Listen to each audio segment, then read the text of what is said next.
बिस्मिल्लाहिर्रहमानिर्रहीम अस्सलाम वालेकुम। अल्लाह पाक की रहमत करम फजल और शुक्र के साथ आज का व्लॉग करते हैं जी शुरू।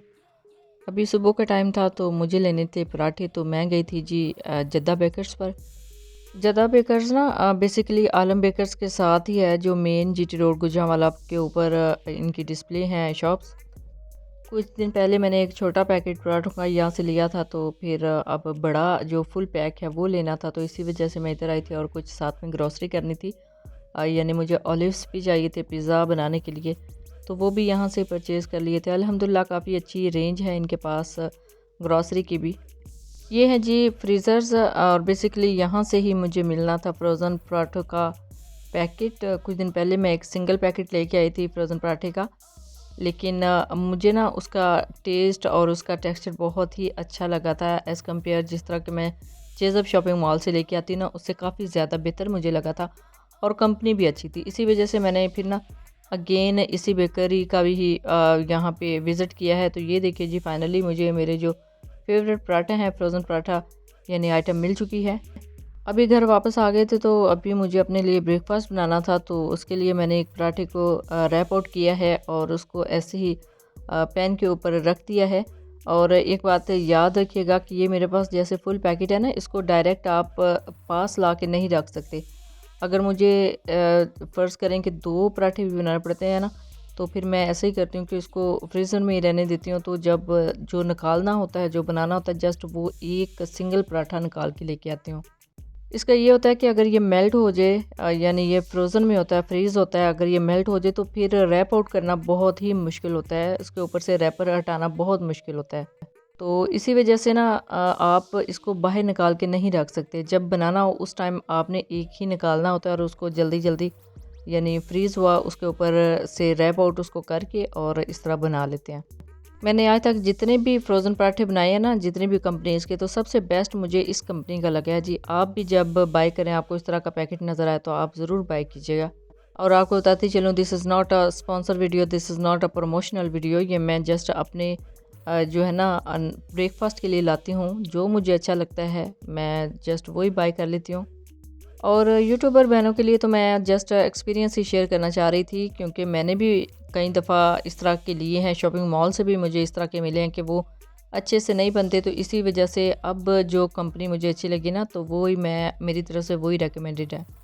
तो देखिए जी सेकंड पराठा भी अल्हम्दुलिल्लाह बहुत ही अच्छे तरीके से जो है वो पक गया है, यानी ये भी ऑलमोस्ट डन हो चुका है। इसको भी अब डिश आउट करते हैं, तो इसको अब सालन के साथ, अचार के साथ या जैम के साथ भी ले सकते हैं। अच्छा, ब्रेकफ़ास्ट करने के बाद ना सुबह का टाइम है और अभी मुझे चाय बनानी थी, तो एक पैन में मैंने दूध ऐड कर लिया है। दूध में ऐड करेंगे चाय की पत्ती और साथ में 2 सब्ज़ इलायची और साथ में 2 टेबल स्पून यहाँ पे मैंने शुगर ली है। और रखते सारे ना एक दफ़ा फेंट लेती हूँ मैं इस तरह, ताकि ये अच्छे से सारी चीज़ें मिक्स हो जाएँ। फिर जैसे ही इसको अच्छे से बॉयल आना स्टार्ट होते हैं ना, उसके बाद इसको फेंटती हूँ ताकि इसका जो कलर और इसका फ्लेवर है ना वो अच्छे से आए। 5 से 7 मिनट ही इसको जस्ट बॉयल करना होता है, तो ये जी जो चाय है बिल्कुल रेडी हो जाती है। इतना ज़्यादा तो पकाना नहीं है ना कि दूध की सारी ग़िज़ाइयत ही ख़त्म हो जाए।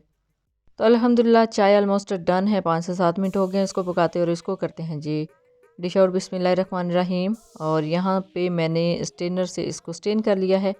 और सुबह का टाइम था, यानी नाश्ता किए हुए तकरीबन 1 घंटा हो गया था, तो उसके लिए इसके साथ मैंने लिए हैं बिस्किट।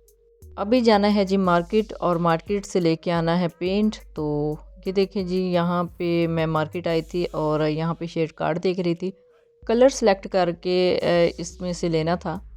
घर से तो मुझे ऑर्डर मिला था अम्मी का कि ब्राउन कलर सेलेक्ट करें, लेकिन उधर जाके ना मुझे एक कलर पैरेट या इससे थोड़ी सी और शेड, जिस तरह पिस्ता शेड होता है ना, वो शेड पसंद आया था विंडो के लिए, तो मैंने वही ले लिया था।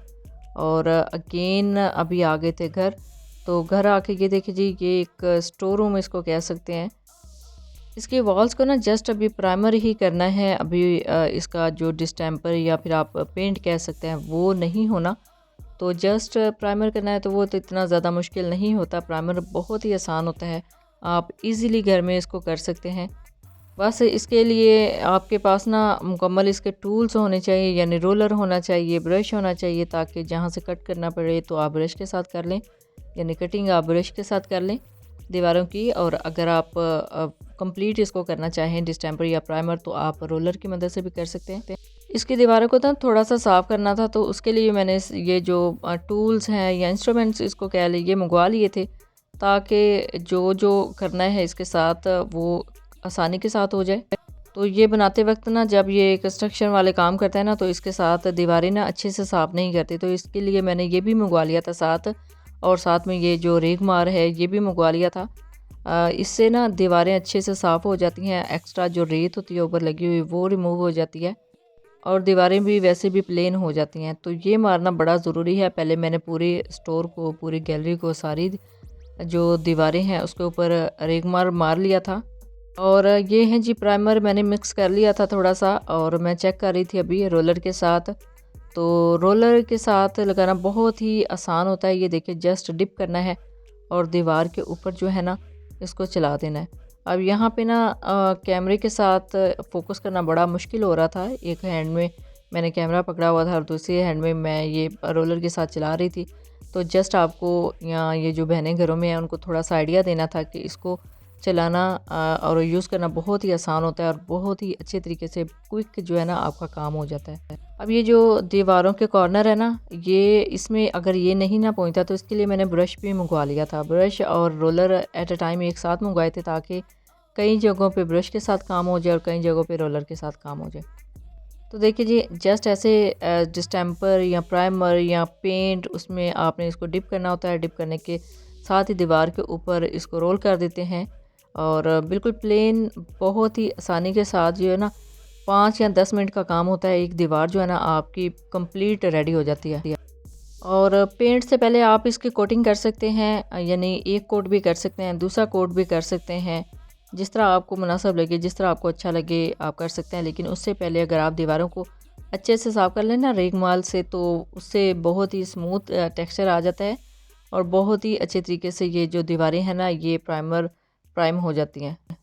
अब ये देखिए जी अभी जस्ट मैं आपको थोड़ा सा आइडिया देना चाह रही थी, इसको जस्ट ऐसे ही चला के, अदरवाइज़ अगर वैसे विदाउट कैमरा इसको चलाए ना तो बड़ी आसानी के साथ हो जाते हैं। ये देखिए जी ये कलर मैंने सेलेक्ट किया था पेंट के लिए, और जितना मुझे कोट चाहिए था अभी तो जस्ट सिंगल कोट ही किया है और अभी दीवारें भी बिल्कुल गीली हैं। इंशाल्लाह इसका जो फाइनल क्लिप है वो इंशाल्लाह नेक्स्ट में आपके साथ शेयर करूँगी। और इसके बाद इसके ऊपर एक और कोट भी किया था। अब हो गई है जी शाम, तो शाम को मुझे ना इधर बनाना था अपने लिए मिल्क शेक, मैंगो शेक।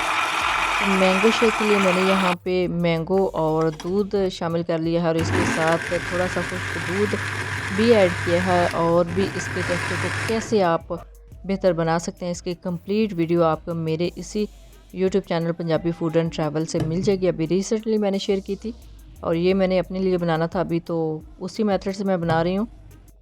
तो ये थी जी आज ये हमारी बिज़ी डे की रूटीन। कैसा लगा है आपको आज का व्लॉग? अपना फीडबैक ज़रूर दीजिएगा, दुआ में ज़रूर याद रखिएगा। अल्लाह हाफिज़, थैंक्स फॉर वॉचिंग।